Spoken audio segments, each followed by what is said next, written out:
తమిళనాడులోని కోయంబత్తూర్ నగర శివార్లలో 10,000 అనే చిన్న ప్రదేశంలో కమలాతల్ అనే వృద్ధురాలు ఉంటారు. అందరూ ఆమెను ఇడ్లీ అమ్మ అని పిలుస్తారు. వయసు 85 ఏళ్లు.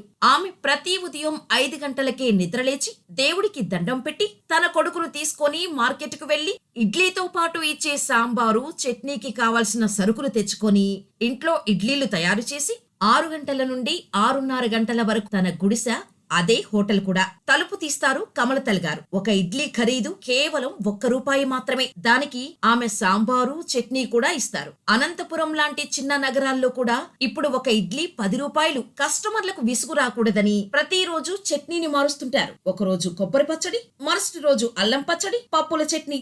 ఇలా చట్నీని రుబ్బుకోవటానికి ఆమె దగ్గర గ్రైండరు, మిక్సీ లేవు. తమిళంలో ఆటుకల్లు అంటే తెలుగులో రుబ్బురోలు అని పిలుస్తుంటాం. దీంట్లోనే చట్నీ రుబ్బుతారు. ప్రేమ, పెళ్లి, ఉద్యోగం, ఆరోగ్యం ఏ సమస్యలైనా కేవలం మీ ఫోటో మరియు చేయి చూసి ఉచితంగా జ్యోతిష్యం చెప్పబడును. ఈ కింది నంబర్ను సంప్రదించండి.